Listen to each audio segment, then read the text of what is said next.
নমস্কার and welcome to notebook. আমি গার্গী এবং আজকে আমরা আগস্ট মাসের কারেন্ট অ্যাফেয়ার্স স্টার্ট করছি। আজকে ক্লাস লাইভ নিতে পারছি না, তো সেই কারণে চলো আজকে রেকর্ডেড ক্লাসই দিয়ে দিলাম। আজকে আমরা ফার্স্ট এন্ড সেকেন্ড আগস্টের কারেন্ট অ্যাফেয়ার্স ডিসকাস করব। সো উইদাউট ডিলে শুরু করে দিচ্ছি ক্লাস। জাস্ট একটু শর্টে বলে দিচ্ছি। জাস্ট WBCS মেন 2023 কমপ্লিট হলো। প্রত্যেকটা পেপার নিয়ে আমরা অ্যানালিসিস করব, সাবজেক্ট ওয়াইজ অ্যানালিসিস করব। অলরেডি আমরা হিস্ট্রি পোর্শন এবং সায়েন্স অ্যান্ড টেকনোলজি পোর্শনটা আলোচনা করে ফেলেছি। প্রত্যেকটা পোর্শনই আমরা আলোচনা করব এবং তারপরে যেমন আমাদের ইউটিউবে তোমরা জানো প্রত্যেক সোমবার থেকে শনিবার সন্ধে 7টাতে পিএসসি মিসলেনিয়াস এর জন্য যে জিএস পেপার সেটার প্র্যাকটিস হচ্ছে এবং রাত 11টাতে ম্যাথ বা অ্যারিথমেটিক পোর্শনটার প্র্যাকটিস হচ্ছে। মিসলেনিয়াস পরীক্ষার প্র্যাকটিস কমপ্লিট হলে আমরা পিএসসি ক্লার্কশিপ শুরু করব এবং একইভাবে আমরা 2024-এর যে WBCS প্রিলি হতে চলেছে সেটারও প্র্যাকটিস ক্লাসেস কিন্তু ইউটিউবে রাখবো। ঠিক আছে, so let's start the class. আমরা আজকে শুরু করছি 2024-এর আগস্ট 1 আর 2।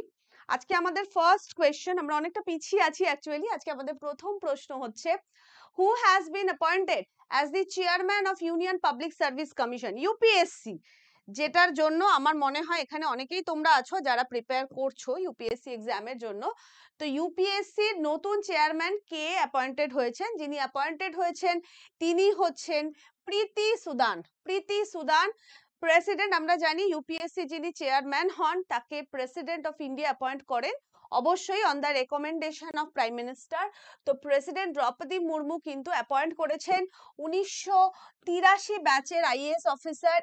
এছাড়াও উনি ফর্মার ইউনিয়ন হেলথ সেক্রেটারি ছিলেন প্রীতি সুদানকে ইউপিএসসির নতুন চেয়ারপারসন হিসেবে, এবং অলরেডি উনি কিন্তু 31শে জুলাই 2024-এ কিন্তু ওনার কার্যভার মানে মানে গ্রহণ করে নিয়েছেন। ঠিক আছে, মানে এখন তিনি কিন্তু already UPSC chairperson.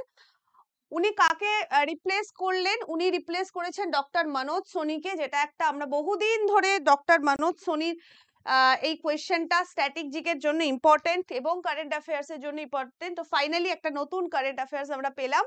Doctor Manoj Sony যিনি জাস্ট জুলাইয়েরই শুরুর দিকে রিজাইন করেছেন, তার জায়গায় উনি অ্যাপয়েন্টেড হলেন। প্রীতি সুদান যদি আমরা দেখি ইউপিএসসি চেয়ারপারসন হিসেবে প্রীতি সুদান হচ্ছেন সেকেন্ড ওমেন ইউপিএসসি চেয়ারপারসন। মানে প্রীতি সুদানের আগে মাত্র একজন মহিলা ইউপিএসসি চেয়ারপারসন হয়েছিলেন এবং সেটা বহু বহু বছর আগে। কে ছিলেন? Mrs RM বাথিউ খারবুলি। 1992 থেকে 1996 সাল অবধি, মানে এই 4 বছরের টেনিওরে উনি ইউপিএসসি চেয়ারপারসন ছিলেন। She was the first women chairman of UPSC. ঠিক আছে, ইউপিএসসির ক্ষেত্রে যদি আমরা দেখি, ইউপিএসসির ক্ষেত্রে যিনি চেয়ারম্যান হন তার টেনিওর থাকে 6 বছর। মানে ধরো এখন উনি অ্যাপয়েন্টেড হয়েছেন, প্রথম হচ্ছে যতদিন না অবধি ওনার 65 বছর বয়স হচ্ছে, অথবা যতদিন না অবধি ওনার 6 বছর টার্ম কমপ্লিট হচ্ছে, যেটা আগে হবে। যদি 6 বছর টার্ম আগে হয়ে যায় তাহলে উনি রিটায়ার করে যাবেন, অথবা যদি ওনার 65 বছর আগে হয়ে যায় তাহলে উনি রিটায়ার করে যাবেন। ঠিক আছে, ইউপিএসসি সম্পর্কে অবশ্যই জানতে হবে, এখান থেকে প্রচুর প্রশ্ন আসে আমাদের কনস্টিটিউশনের স্ট্যাটিক জিকের পোর্শনে। 1926 সালে ইউপিএসসির গঠন আমরা জানি এটা, এবং পাবলিক সার্ভিস কমিশনের কথা কমেন্ট করে জানাও। জাস্ট আমরা পাবলিক সার্ভিস কমিশন, এইটা আমরা জাস্ট যে হিস্ট্রি কোয়েশ্চেনের যে WBCS মেনে যে হিস্ট্রি কোয়েশ্চেনের যে আমরা অ্যানালিসিস করেছি সেখানে আমরা এটা পড়েছি। পাবলিক সার্ভিস কমিশন এইটা কোন অ্যাক্টের মাধ্যমে, মানে কোন হুইচ অ্যাক্ট, হ্যাঁ, কোন অ্যাক্টের মাধ্যমে পাবলিক সার্ভিস কমিশনের রেকমেন্ডেশন করা হয়? ঠিক আছে, আর্টিকেল 315 অনুযায়ী কনস্টিটিউশন অফ ইন্ডিয়া ইউপিএসসি বা union public service commission form করে। এটা একটা কনস্টিটিউশনাল বডি, কারণ কনস্টিটিউশনে এর ফরমেশনের কথা লেখা আছে। চেয়ারম্যান বর্তমানে প্রীতি সুদান। মিনিস্টার রেসপন্সিবল হচ্ছে ministry of personal public grievance and pension, মানে হিসেব মতো হচ্ছে পিএমওর আন্ডারে এটা কিন্তু ডাইরেক্টলি থাকে। কমিশনে একজন চেয়ারপারসন থাকেন, এছাড়া অন্যান্য মেম্বার থাকেন যাদের প্রত্যেককে কিন্তু অ্যাপয়েন্ট করে প্রেসিডেন্ট অফ ইন্ডিয়া। 9 থেকে 11 জন মেম্বার সাধারণত থাকে চেয়ারম্যানকে ইনক্লুড করে। প্রথম চেয়ারপারসন যিনি ইউপিএসসি ছিলেন, এটা একটা important, first chairperson of UPSC এবং অবশ্যই first women chairperson of UPSC. First chairperson of UPSC ছিলেন doctor R N. Banerjee. Next, who has become the first woman director general of army medical service? Army medical সার্ভিসের প্রথম মহিলা director general হিসেবে কে appointed হলেন? যিনি appointed হলেন তিনি হচ্ছেন লেফটেন্যান্ট জেনারেল সাধনা সাক্সেনা নায়ার।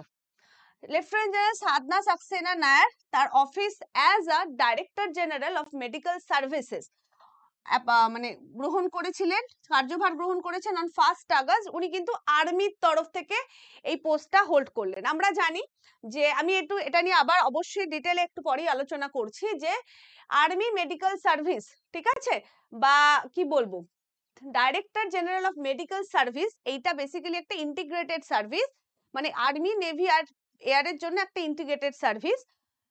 সেই ইন্টিগ্রেটেড সার্ভিসের হেড হিসেবে যিনি অ্যাপয়েন্টেড হলেন তিনি হচ্ছেন লেফটেন্যান্ট জেনারেল সাধনা সাক্সেনা, এবং অবশ্যই যেহেতু ইম্পর্টেন্ট প্রশ্ন, কারণ উনি প্রথম মহিলা ডাইরেক্টর জেনারেল হলেন আর্মি মেডিকেল সার্ভিসের, ঠিক আছে। কাকে রিপ্লেস করবেন উনি? লেফটেন্যান্ট জেনারেল দলজিৎ সিং কে রিপ্লেস করবেন। She is the first woman to hold this prestigious post in the Indian army's medical services, ঠিক আছে। চলো, যদি আমরা দেখে নিই যে আর্মড ফোর্সেস মেডিকেল সার্ভিস, এইটা হচ্ছে মেন জিনিস, যে আর্মড ফোর্সেস মেডিকেল সার্ভিসটা কি। ভারতের ইন্ডিয়ান যে আর্মড ফোর্স, তার 3টে উইং আছে, আমরা প্রত্যেকে জানি কি কি, আর্মি, নেভি, এয়ারফোর্স। এবং আগে আগে মানে 1948 এর আগে এই 3টে উইং এর জন্য আলাদা আলাদা মেডিকেল পার্সোনালসরা ছিলেন। এই 3টে উইং এ যে মেডিকেল উইং, এই 3টে আর মানে আর্মড ফোর্সের এই 3টে যে অর্গান, তার যে মেডিকেল উইংটা, সেই মেডিকেল উইং যারা বেসিক্যালি আমাদের যারা আর্মি, নেভি বা এয়ারফোর্স পার্সোনাল আছে, তাদের যে হেলথ মেডিকেল পোর্শনটা দেখে, তারা এই সার্ভিসের আন্ডারে আসে। এই 3টে সার্ভিসকে ইন্টিগ্রেট করে government of India armed forces medical service formation করেছিল 1948 সালে মিনিস্ট্রি অফ ডিফেন্সের আন্ডারে, ঠিক আছে। এবং এই ইন্টিগ্রেটেড সার্ভিসটা তৈরি হয়েছিল on the recommendation of doctor B C Roy committee, ঠিক আছে। B C Roy committee armed forces medical service and research ইন্টিগ্রেশনের ওপরে একটা কমিটি গঠন হয়েছিল, BC Roy committee. Doctor Bidhan Chandra রায় এই কমিটির হেড ছিলেন, এবং এই কমিটির রেকমেন্ডেশনে 1948 সালে 3টে সার্ভিসকে ইন্টিগ্রেট করে armed medical service, armed forces medical service গঠন করা হয়। এই যে সার্ভিস, আর্মড ফোর্সেস মেডিকেল সার্ভিসের যিনি হেড, তাকে ডাইরেক্টর জেনারেল হিসাবে ডাইরেক্টর জেনারেল ডেজিগনেশন থাকে তার। যদি আমরা দেখি, এই ডাইরেক্ট আর্মড ফোর্সেস মেডিকেল সার্ভিসের ডাইরেক্টর জেনারেল যে কেউ হতে পারে না। আর্মি, নেভি বা এয়ারফোর্সের ক্ষেত্রে মিনিমাম একটা র্যাঙ্ক হোল্ডাররাই এই সার্ভিসের মানে আসতে পারেন, বা এই ডিজি হতে পারেন আর্মড সার্ভিস মেডিকেল সার্ভিসের। সেটা হচ্ছে ইন্ডিয়ান আর্মির ক্ষেত্রে লেফটেন্যান্ট জেনারেল র্যাঙ্ক দরকার, ইন্ডিয়ান নেভির ক্ষেত্রে ভাইস অ্যাডমিরাল র্যাঙ্কটি দরকার, ইন্ডিয়ান এয়ারফোর্সের ক্ষেত্রে এয়ার মার্শাল র্যাঙ্কটা দরকার, ঠিক আছে। বর্তমানে ডাইরেক্টর জেনারেল যিনি হলেন, তিনি হচ্ছেন lieutenant general Sadhana Saxena Nair. Question number 3 তে চলে যাই। Who has launch e Sehat tele consultancy facility for ex servicemen? তাহলে এক্স সার্ভিসমেন যারা আছেন, যারা ইন্ডিয়ান মানে আমাদের আর্ম ফোর্সেসে যারা কর্মবিরতি গ্রহণ করেছেন, এক্স সার্ভিসম্যান যারা, তাদের জন্য ই সেহাত ফেসিলিটি বা টেলি কনসালটেন্সি ফেসিলিটি চালু করলো কে? ইন্ডিয়ান আর্মি রিসেন্টলি চালু করলো। ই সেহাত ফুল ফর্ম যদি দেখি, electronic services e health assistant and teleconsultancy. এটা বেসিক্যালি ওভার দ্য ফোন হচ্ছে মেডিকেল সার্ভিস দেওয়ার একটা সুবিধা ই সেহাত। এই ইনিশিয়েটিভটা ইসিএইচএস যারা ইসিএইচএস সার্ভিস হোল্ডার আছেন বা ইসিএইচএস ফ্যাসিলিটি হোল্ডার আছেন, সরি সার্ভিস হোল্ডার না, ইসিএইচএস কি ex serviceman contributory health scheme যেটা আছে, তার যারা বেনিফিশিয়ারি আছেন, তারা এই ই সেহাত ফ্যাসিলিটির আন্ডারে অনলাইন মেডিকেল কনসালটেশন পাবে। তাদের বাড়িতে বসে বসে। এবং এর ফলে সুবিধা যেটা হবে, দেখো এক্স সার্ভিসম্যান কন্ট্রিবিউটরি হেলথ স্কিমের আন্ডারে সমস্ত হসপিটাল বা হেলথ ক্লিনিক থেকে কিন্তু এক্স সার্ভিসম্যানরা সার্ভিস পায় না, তাদেরকে যেতে হয় ইসিএইচএস পলিক্লিনিক। ইসিএইচএস পলিক্লিনিক গুলো সবসময় অ্যাভেলেবেল, সমস্ত জায়গাতে তো অ্যাভেলেবেল না, ফলে তাদেরকে হয়তো মেডিকেল সার্ভিস পেতে হলে মানে যারা বয়স হয়ে গেছে তাদেরকে অনেক দূরে যেতে হয়। তারা যাতে বাড়িতে বসে মেডিকেল ফ্যাসিলিটিটা অ্যাভেল করতে পারে, সেই কারণে কিন্তু ই সেহত ফ্যাসিলিটিটাকে নিয়ে আসা। পাইলট প্রজেক্ট হিসাবে এটা আপাতত 12টা ইসিএইচএস পলিক্লিনিক্সে চালু হচ্ছে। 12টা ইসিএইচএস পলিক্লিনিক, যেটা বিভিন্ন রিমোট লোকেশন যেমন বারামুলা, ইম্ফল, চূড়াচাঁদপুর, দিমাপুর, আইজল, এই সমস্ত যে রিমোট লোকেশনস গুলো আছে এখানে অবস্থিত, সেই সমস্ত জায়গায় এরা যাবে। এই আপাতত পাইলট প্রজেক্টে এই 12টা ই সেহত পাইলট ফেজ চালু করা হচ্ছে। এবং এই সাপোর্টকে কিন্তু মোটামুটি একটা যা আছে যে এই বছরই 2024-এর নভেম্বরের মধ্যে আমাদের ভারতে এখনো অবধি টোটাল 427টা ইসিএইচএস পলিক্লিনিক আছে। 2024-এর নভেম্বরের মধ্যে এই 427টা পলিক্লিনিক ইসিএইচএস পলিক্লিনিকলেই কিন্তু ই সেহত ফ্যাসিলিটি চালু করার কথা সরকার ভেবে রেখেছে। এই জন্য এই 427টাতেই যা যা সাপোর্ট দরকার, যেমন আইটি সাপোর্ট দরকার, ইকুইপমেন্টস দরকার, এই সমস্ত গুলো, স্টাফ দরকার, তাদের প্রশিক্ষণ দরকার, স্টাফদের প্রশিক্ষণও কিন্তু শুরু হয়ে গেছে। মানে ব্যাক এন্ডে কাজ চলছে। আপাতত এই মুহূর্তে চালু হচ্ছে 12টা পলিক্লিনিকে, ঠিক আছে। এবার যেটা তোমাদেরকে কি বলবো,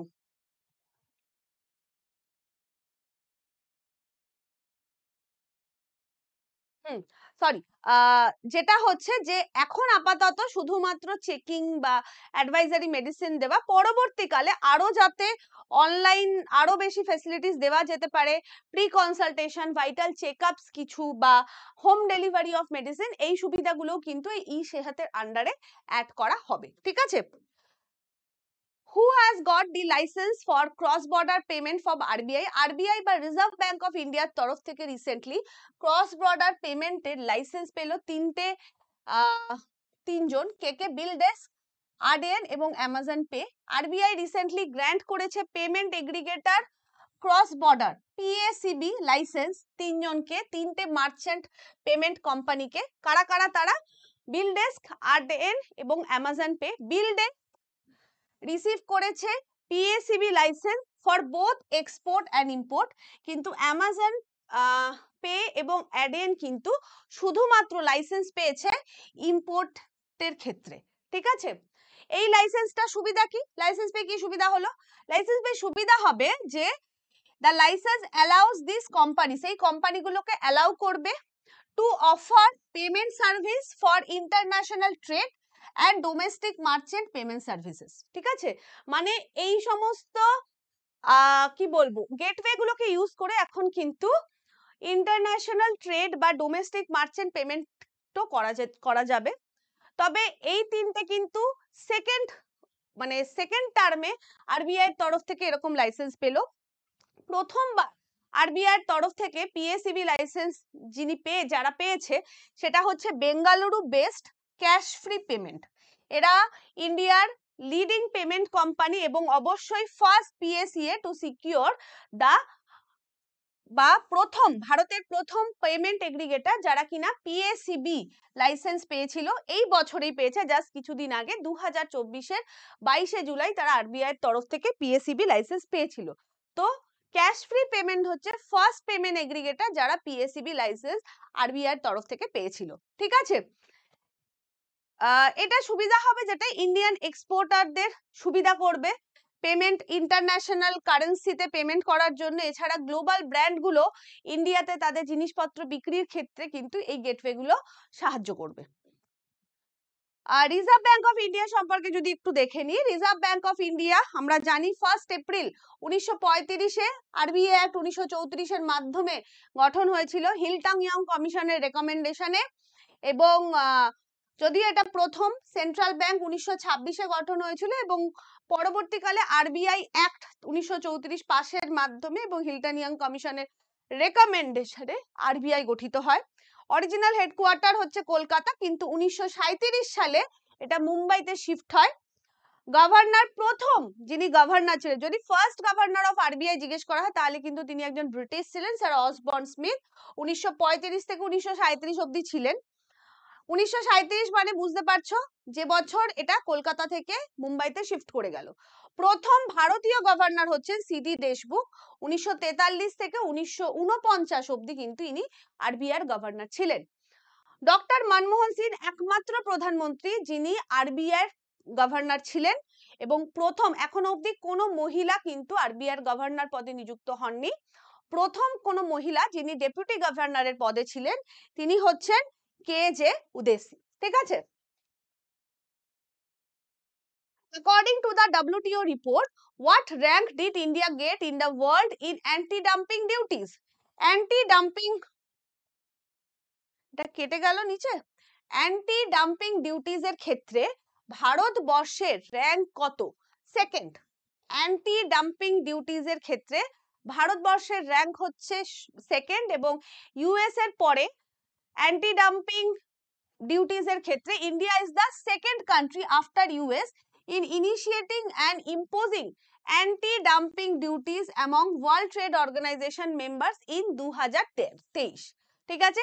ওয়ার্ল্ড ট্রেড অর্গানাইজেশনের সম্পর্কে যদি আমরা দেখি, ইন্টার গভর্নমেন্টাল একটা অর্গানাইজেশন আমরা জানি, যেটা মেনলি ট্রেডের ক্ষেত্রেই সাহায্য করে।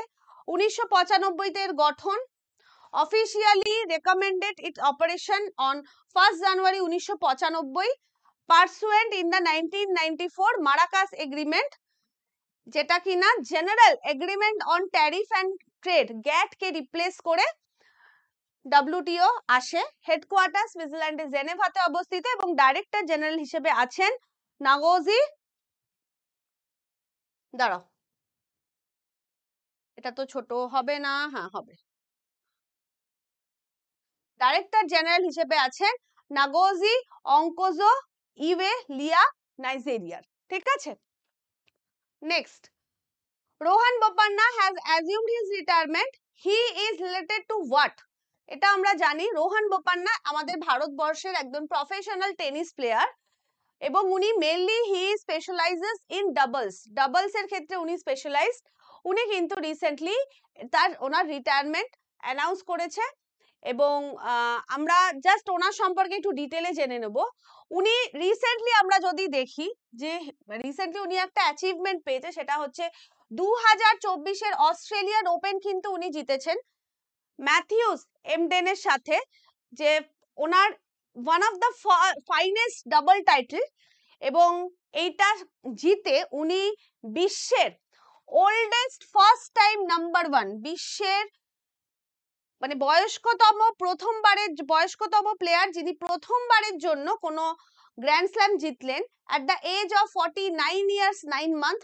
এই রেকর্ডটা কিন্তু উনি অ্যাচিভ করেছিলেন জাস্ট 2024 অস্ট্রেলিয়ান ওপেনে, এবং তার ফলে উনি কিন্তু ওয়ার্ল্ড ডাবলস এর ক্ষেত্রে র্যাঙ্কিং এ 1 নম্বর র্যাঙ্কিং এ চলে গেছিলেন। 1980-তে ব্যাঙ্গালোরের কর্ণাটকাতে ওনার জন্ম। এখন অবধি 2টো গ্র্যান্ড স্ল্যাম টাইটেল উনি জিতেছেন, এবং 26টা এটিপি টাইটেল উনি জিতেছেন।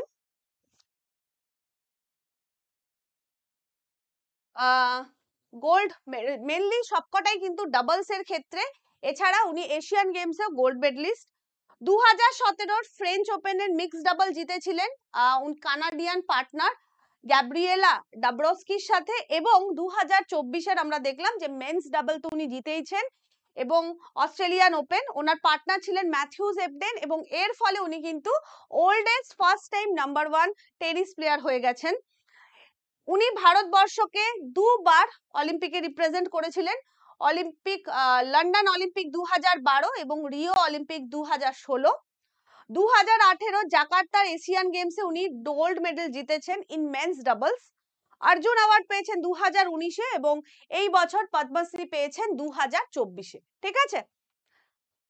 নেক্সট যদি দেখি 7 নম্বর, where was the world education conference 2024 organise দুবাইতে? ওয়ার্ল্ড এডুকেশন কনফারেন্স দুবাইতে অনুষ্ঠিত হয়েছে এইবারে, এবং এটা হোস্ট করেছিল federation of economic development association. এটা দুবাইয়ের যে Hamdan bin Mohammed smart university সেখানে অর্গানাইজ করা হয়েছিল।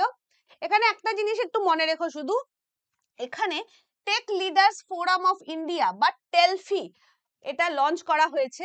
এর প্রধান অবজেক্টিভ হচ্ছে টু এম্পাওয়ার দি ইঞ্জিনিয়ার্স, ঠিক আছে। এই tech leaders forum of India এটাকে কিন্তু এখানে লঞ্চ করা হয়েছে। নেক্সট যদি দেখি, who has become the new MD of National Housing Bank? National Housing Bank বা NHB এর নতুন MD বা ম্যানেজিং ডিরেক্টর কে অ্যাপয়েন্টেড হয়েছেন সঞ্জয় শুক্লা।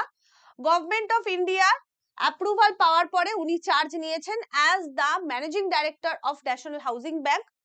উনি একজন চার্টার্ড অ্যাকাউন্টেন্ট বেসিক্যালি, এবং উনি এর আগে প্রথম 1991 সালে ওনার ক্যারিয়ার স্টার্ট করেন, এবং ন্যাশনাল হাউজিং ব্যাংকের এমডির দায়িত্বভার গ্রহণ করার আগে উনি এনবিএফসি বা national bank non banking finance কর্পোরেশনেরও কিন্তু এমডি এবং সিইওর পদে ছিলেন। ন্যাশনাল হাউজিং ব্যাংক যদি আমরা এটাকে একটু দেখি, এটা নিয়ে আমরা কখনো আগে সেভাবে আলোচনা করিনি। এটা বেসিক্যালি একটি স্ট্যাটুটারি বডি, মানে স্ট্যাটুটারি বডি মানে একটি পার্লামেন্টের অ্যাক্টের মাধ্যমে এটি গঠিত হয়েছে। ন্যাশনাল হাউজিং ব্যাংক অ্যাক্ট 1987 এর মাধ্যমে 9th জুলাই 1980 এর গঠন। এটি হচ্ছে apex housing refinancing institution in India. New দিল্লিতে headquarter. Initially RBI national housing ব্যাংককে ওন করত, কিন্তু পরবর্তীকালে মানে 2019 সাল থেকে এর ওনারশিপ 100% গভর্নমেন্ট অফ ইন্ডিয়ার আন্ডারে চলে যায়। বর্তমানে এমডি হিসেবে আছেন সঞ্জয় শুক্লা, এবং ন্যাশনাল হাউজিং ব্যাংক কিন্তু বর্তমানে সম্পূর্ণভাবে গভর্নমেন্ট অফ ইন্ডিয়ার তত্ত্বাবধানে চলাচল করে। When is National Mountain Climbing Day 2024 observe? National Mountain Climbing Day 2024 প্রত্যেক বছর 1 আগস্ট অবজার্ভ করা হয়, এবং এই দিনটার প্রধান উদ্দেশ্য হচ্ছে যে যারা মাউন্টেনিয়ার আছে, বিভিন্ন পিক মাউন্টেনে যারা চড়েন, জয় করেন, তাদের যে রিমার্কেবল অ্যাচিভমেন্ট সেই তরফে কুর্নিশ জানিয়ে দিনটার অবজারভেন্স।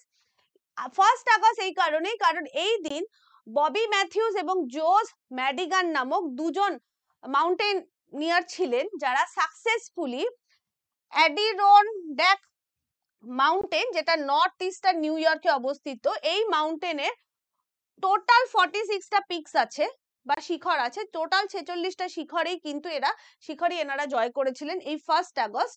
এই কারণে এই দিনটাকে ন্যাশনাল মাউন্টেনিয়ারিং ডে হিসেবে অবজার্ভ করা হয়। Who has become the new DG of Assam Rifles? Assam Rifles এর নতুন ডাইরেক্টর জেনারেল হিসেবে কে অ্যাপয়েন্টেড হলেন? তিনি হচ্ছেন বিকাশ লাখেরা। বিকাশ লাখেরা নতুন DG of Assam rifles. Assam rifles আমরা খুব আগে, অনেক আগে একবার পড়েছিলাম। 1835-এ কিন্তু বেসিক্যালি আসাম রাইফেলস এর গঠন, মানে অনেক পুরনো এটা, কিন্তু এটাকে নতুন ভাবে গঠন করা হয় পরে। মোটো হচ্ছে কি friends of the hill people, sentinels of the north east.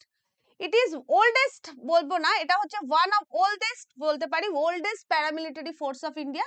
ডেটটা দেখেই, ফরমেশন ডেটটা দেখেই আমরা বুঝতে পারছি।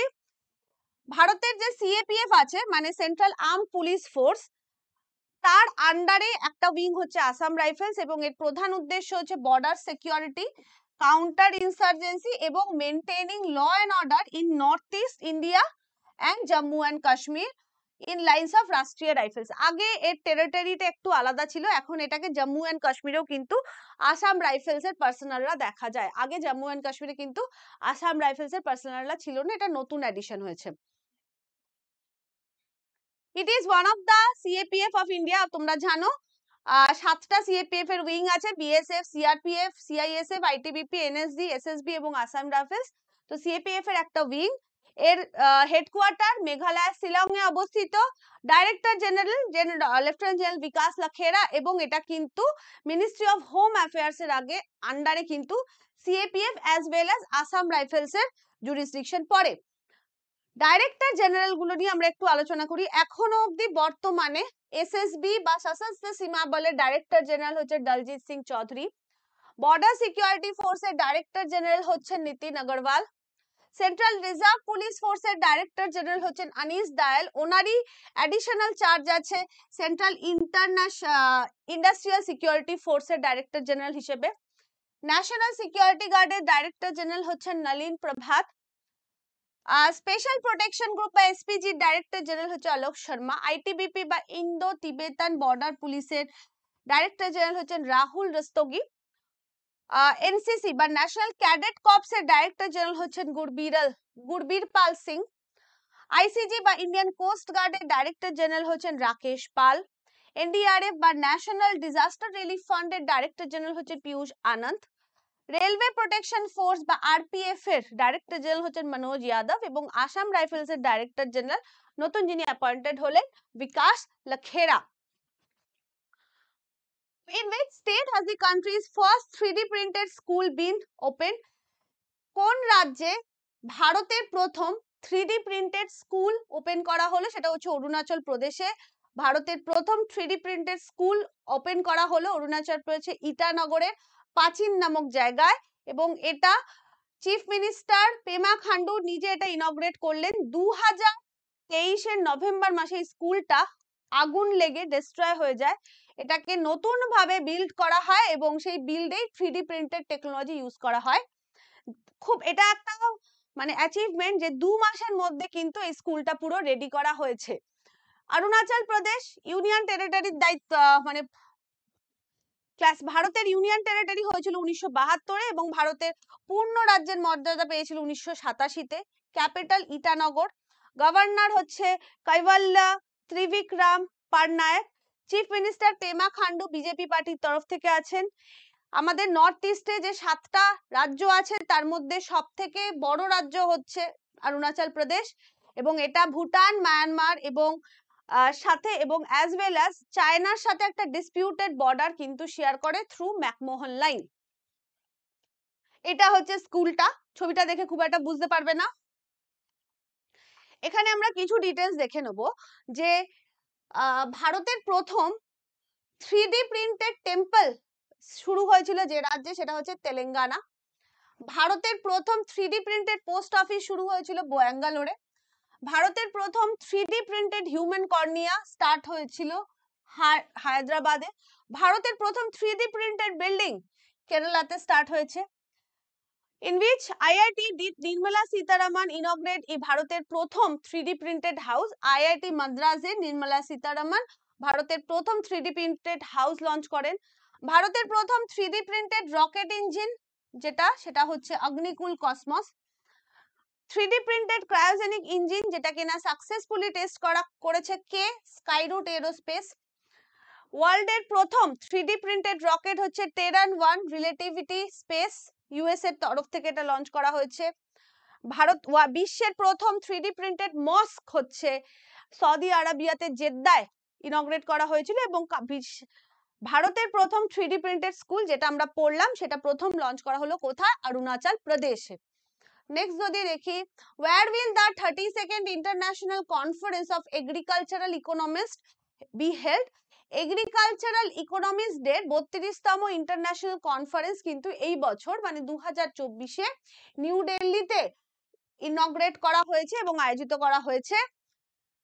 66 বছর পর কিন্তু এই মানে এই আয়োজন বা হোস্ট কান্ট্রি হলো ইন্ডিয়া। এর আগে প্রথমবারের জন্য ইন্ডিয়া হোস্ট করেছিল 1958-তে মাইসোরে, এবং সেটা 10th এডিশন ছিল of international conference on agriculture economics. তার 66 বছর পর কিন্তু ভারত আবার এই কনফারেন্সটা অর্গানাইজ করলো, সেই কারণে এটা একটু মনে রেখো, ইম্পর্টেন্ট ওয়ান। 2nd থেকে 7th আগস্ট 2024 এটা এই কনফারেন্সটা অনুষ্ঠিত হয়েছে দিল্লির পুষা ইনস্টিটিউটে। প্রত্যেক 3 বছর অন্তর অন্তর এই কনফারেন্সটা হয়। প্রথমবারের জন্য এই কনফারেন্সটা 1929 সালে ইংল্যান্ডে হয়েছিল। 1929 ভীষণ ইম্পর্টেন্ট ডেট একটা। লাহোর সেশন, জওয়াহরলাল নেহেরু প্রেসিডেন্ট ছিলেন, পূর্ণ স্বরাজের দাবি করা হয়। এছাড়া এর 100 বছর আগে সতী প্রথা বন্ধ হয়। অনেকগুলো জিনিস দিয়ে তোমরা 1929 মনে রাখতে পারবে। বিভিন্ন এগ্রিকালচার রিলেটেড ইস্যু এখানে ডিসকাসড হয়, এবং এই বছর প্রধানমন্ত্রী নরেন্দ্র মোদী কিন্তু এটা ইনগ্রেট করেছেন, এবং এই বছরের থিম হচ্ছে sustainable agriculture transforming food system. ঠিক আছে, ইম্পর্টেন্ট জিনিস, যা যা ইম্পর্টেন্ট হতে পারে আমি এখানে দিয়ে দিয়েছি। Who has been appointed as the honorary ambassador of Korea tourism? Super 30 খ্যাত কি বলবো এডুকেশনিস্টই বলতে পারি আনন্দ কুমার স্যার। সুপার 30 আমরা জানি বিহারে সুপার 30 ব্যাচ, যার মানে 30 জনের একটি ব্যাচ, যাকে আনন্দ কুমার পড়িয়েছিলেন এবং প্রত্যেকে আইআইটি ক্লিয়ার করেছিল এবং ওনার জীবনীর উপর সুপার 30 ঋত্বিক রোশনের মানে অভিনীত সুপার 30 সিনেমাও তৈরি হয়েছে, যারা দেখোনি দেখে নিও। ওনাকে কিন্তু রিসেন্টলি কোরিয়া ট্যুরিজম মানে মেনলি সাউথ কোরিয়া ট্যুরিজমের তরফ থেকে অনারারি অ্যাম্বাসাডার অ্যাপয়েন্ট করা হয়েছে 2024-এর জন্য। এটা নিউ দিল্লিতে একটি এগ্রিমেন্ট হয়েছিল, সেখানে এই ওনাকে অ্যাপয়েন্ট করা হয়েছে এবং অফিসিয়াল ডেজিগনেশন উনি সাউথ কোরিয়া ট্যুরিজমের যে অর্গানাইজেশন সিওলে যেটা অফিসিয়ালি হবে, সেখানে উনি অফিসিয়ালি ওনাকে ডেজিগনেট করা হবে। South Korea east Asian nation, capital Seoul, unitary presidential constitutional Republic, legislature হচ্ছে ন্যাশনাল অ্যাসেম্বলি, প্রেসিডেন্ট আছে ইউন সুক ইয়ল, পিএম হান ডাক সু, কারেন্সি হচ্ছে কোরিয়ান রিপাবলিক ওন। এবং একটা ইম্পর্টেন্ট কোয়েশ্চেন যেটা তোমাদের WBCS এও এসছে, সাউথ কোরিয়া আর নর্থ কোরিয়া, আমি ছবিটা এখানে দিইনি, এই দুটো দেশ, জাস্ট নর্থ কোরিয়া উত্তরে অবস্থিত, সাউথ কোরিয়া নিচে অবস্থিত, এই দুটো দেশকে সেপারেট করেছে যে লাইনটা, that is 36 degree parallel. 36 degree parallel বা 38তম অক্ষাংশ যেটা, সেটা কিন্তু সাউথ কোরিয়া আর নর্থ কোরিয়াকে সেপারেট করেছে, ঠিক আছে। Which bank will give 200 billion loan to India to enhance urban sanitation? ADB বা এশিয়ান ডেভেলপমেন্ট ব্যাংকের তরফ থেকে কিন্তু একটা কমিট করা হয়েছে যে $200 মিলিয়ন, যেটা প্রায় 1700 কোটি টাকা মতো, সেটা কিন্তু ভারতের যে SBM 2 এর আন্ডারে বা স্বচ্ছ ভারত মিশন 2.0 যে ভার্সন, তার আন্ডারে 1700 কোটি টাকা কিন্তু দেওয়া হবে 100টা শহরে ওয়েস্ট সলিড ওয়েস্ট ম্যানেজমেন্টের জন্য এবং 100টা শহর অ্যাক্রস 8 স্টেট, মানে 8টা রাজ্যের 100টা শহরে সলিড ওয়েস্ট ম্যানেজমেন্টের জন্য এই ফান্ডটা কিন্তু সাবঅ্যালট করা হবে। এশিয়ান ডেভেলপমেন্ট ব্যাংক 1966-তে গঠন, ফিলিপিন্স হচ্ছে ম্যানিলা, ফিলিপিন্স হেডকোয়ার্টার, এটাই ইম্পর্টেন্ট। আর এখান থেকে প্রেসিডেন্ট মনে রেখো কে আছে, মাসাতসুগু আসাকাওয়া, এগুলো ইম্পর্টেন্ট, ঠিক আছে, যেগুলো জিজ্ঞেস করা হয়। তো আজকে আমাদের ক্লাস এখানেই এন্ড। এবার তোমাদের জন্য প্রশ্ন, question of the day, where was the country's first submerged museum inaugurated? Answer kindly এই ভিডিওর ডেসক্রিপশন, যে এই ভিডিওর যে কমেন্ট সেকশন আছে সেখানে তোমরা আনসার দিও তোমাদের, যেহেতু আজকে লাইভ আনসার নিতে পারছি না because it is a premier class, ঠিক আছে। So thank you to everyone, সকলকে আমাদের সাথে থাকার জন্য। এবং আমাদের ব্যাচ যেটা লাইভ আছে এখন অ্যাপে, যদি তোমরা ডিটেইলে সাবজেক্ট ওয়াইজ পড়তে চাও, আমাদের কোনো আলাদা আলাদা পরীক্ষার কোনো ব্যাচ নেই, সিঙ্গেল ব্যাচে আমাদের সমস্ত পরীক্ষা আলাদা আলাদা ফোল্ডার তোমরা পেয়ে যাবে। 1200 টাকা ফিজে তোমরা অ্যাভেল করতে পারো ব্যাচটা, যদিও ব্যাচ কিন্তু এখন প্রায় এন্ডের দিকে, ঠিক আছে, কারণ অলরেডি আগস্ট শুরু এসে গেছে, তো এন্ডের দিকে বলবো না, ব্যাচ প্রায় middle of the time cross করে গেছে, ঠিক আছে। So thank you to everyone, অবশ্যই দেখা হবে আগামীকাল সকাল 9টাতে। কন্টিনিউ করব আমি প্রত্যেকদিন সকাল 9টায় ক্লাসের PDF as usual after class তোমরা পেয়ে যাবে তোমাদের টেলিগ্রাম চ্যানেলে, এবং পুরো জুলাই মাসের কারেন্ট অ্যাফেয়ার্স এর PDF one liner and with static GK আশা করছি তোমরা অলরেডি পেয়ে গেছো ইন ইয়োর টেলিগ্রাম, ঠিক আছে। সো থ্যাঙ্কস টু এভরিওয়ান, ভালো থেকো এবং অবশ্যই আমাদের ইউটিউবে নজর রেখো, তোমাদের জন্য যতটা সম্ভব প্র্যাকটিস ক্লাসেস আমরা আনছি যাতে তোমরা অ্যাভেল করতে পারো, প্র্যাকটিস গুড কোয়ালিটি, ভালো কোয়ালিটির কোয়েশ্চেন উইথ ডিসকাশন আমরা তোমাদের জন্য আনার চেষ্টা করছি। থ্যাংক ইউ টু এভরিওয়ান, ভালো থেকো এবং অবশ্যই দেখা হচ্ছে আগামীকাল, বাই।